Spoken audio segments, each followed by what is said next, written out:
नमस्कार, मेरा नाम है उदयबान। आइए चलते हैं 13 दिसंबर वर्ष 2001 सुबह 11:28 पर हिंदुस्तान की संसद में एक सफ़ेद एम्बेसडर कार तेजी से अंदर आती है और कार को रोकने के लिए सुरक्षाकर्मी जगदीश यादव को पीछे भागते देख एएसआई जीतराम, एएसआई नानकचंद और एएसआई श्याम सिंह भी एम्बेसडर कार के पीछे तेजी से भागते हैं। अचानक गाड़ी रुकती है और 5 आतंकवादी AK-47 के साथ तेजी से उतरते हैं और उन सुरक्षा कर्मियों पर ताबड़तोड़ गोलियों की बारिश कर देते हैं। यह पहला मौका था जब आतंकवाद ने देश के लोकतंत्र के सबसे बड़े मंदिर की दहलीज पार कर दी थी। कोई भी हिंदुस्तानी इसे कैसे बर्दाश्त कर सकता था। फिर उनका तो जन्म ही मातृभूमि की रक्षा के लिए हुआ था। भारत के 4 वीर AK-47 का मुकाबला अपने फौलादी सीने से करते हुए प्राणों को न्यौछावर कर सदा सदा के लिए अमर हो गए। विघ्न विकट सब सहकर भी सुशोभित सज्जित भाती हूँ, मुस्काती हूँ, इटलाती हूँ, वर्दी का गौरव पाती हूँ, मैं खाकी हूँ, जी हाँ मैं खाकी हूँ। तब मैं प्रकाश हूँ, कठिन वक्त की आस हूँ, हर वक्त तुम्हारे पास हूँ, याद करो मैं दौड़ी आती हूँ, मैं खाकी हूँ, जी हाँ मैं खाकी हूँ। जैसे ही इस तरह की घटना हमारे मन मस्तिष्क में आती है तो सबसे पहले हमारे दिमाग में एक खाकी वर्दी का चित्र उभर कर आता है। ये खाकी वर्दीधारी जिनके मजबूत कंधों पर 123 करोड़ हिंदुस्तानियों की सुरक्षा की जिम्मेदारी होती है, पुलिस कहलाती है। कोविड ने पुलिस का मानवीय रूप सबको दिखाया है। यह है कर्तव्यपरायण, सबके समझ में आया है। चुनाव करवाने से लेकर कोविड के दौरान आम जन की सुरक्षा के लिए मास्क पहनवाने हो या सोशल डिस्टेंसिंग की पालना करानी हो, यह हमारे परिवार के लिए सुरक्षा का हेलमेट लगवाना हो या फिर सीट बेल्ट बनवानी हो, बिना पुलिस के संभव ही नहीं है। और यह जिम्मेदारी पुलिस बखूबी निभाती है। जिनके कंधों पर भार रखा जन जन की अभिलाषा का, जो धरती पर पर्याय बने मानव की परिभाषा का, मानव का तन रखकर भी जिन निज अधिकारों से वंचित हैं, जो हमें सुरक्षित रखने को हर पल चिंतित हैं, जो आम जन की खुशियों की खातिर खुद की खुशियां सुलगाते हैं, जो देश की खातिर एक काल पर ड्यूटी पर आते हैं, हर पल तत्पर रहकर जो अपना कर्तव्य निभाते हैं, खाकी वाले कहलाते हैं। हाँ, खाकी वाले कहलाते हैं। पुलिस के सर्विस रूल्स के अनुसार उन्हें 24 घंटे किसी भी समय ड्यूटी के लिए बुलाया जा सकता है। एक पुलिसकर्मी का औसतन ड्यूटी का समय 12 से 14 घंटे हो ही जाता है।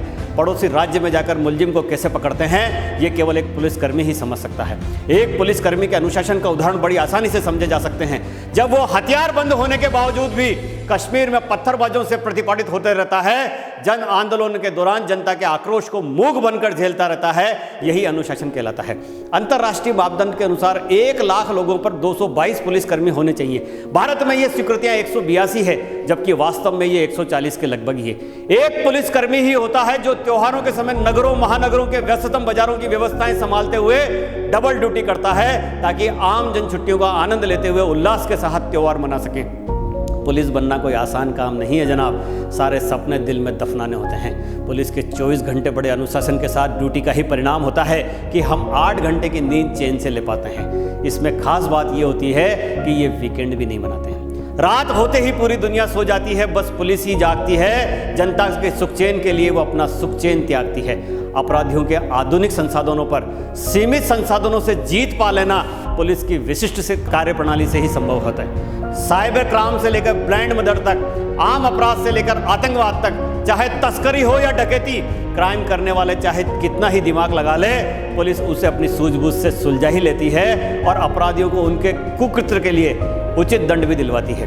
अमन, चैन, भाईचारा, सामाजिक सहिष्णुता बनाए रखने के लिए विषम परिस्थितियों में अपने कर्तव्य का निर्वाह करना कोई इनसे सीखे।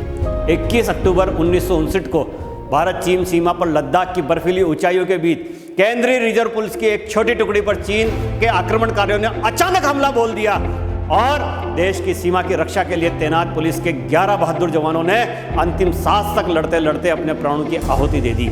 इसीलिए इस दिन को प्रतिवर्ष पुलिस दिवस के रूप में मनाया जाता है। उस समय चीन के साथ लगने वाली भारतीय सीमा की निगरानी पुलिस ही किया करती थी। पंजाब को आतंकवाद के काले युग से बाहर निकालने का श्रेय यदि पुलिस को दिया जाए तो शायद गलत नहीं होगा। भारत में अस्थिरता लाने के पड़ोसी देश के चालों को गत वर्ष में देश की राजधानी समेत कई शहरों में हुए प्रदर्शन इस साजिश का हिस्सा बनने पर पुलिस द्वारा इसे बड़े तरीके से संभालना एक आदर्श प्रस्तुत करता है। भले ही कमी के लिए हम पुलिस को कोसते हैं, लेकिन फिर भी अपनी सुरक्षा के लिए हम उन्हीं को खोजते हैं। यदि कोई परिवार का सदस्य गलती करता है तो पूरा परिवार उस पर बड़े अधिकार के साथ बरस पड़ता है। ठीक उसी तरह जब कोई पुलिसकर्मी गलती करता है तो पूरा देश का गुस्सा उस पर फूट पड़ता है। कारण यह है कि हमारे दिमाग में पुलिस की एक सकारात्मक छवि बनी हुई है। और पुलिस ने आम जन में विश्वास के ध्येय व्यक्ति के साथ आम जन में इतना विश्वास बना लिया है कि जैसे ही वो छवि टूटती है आम जन का गुस्सा फूट पड़ता है।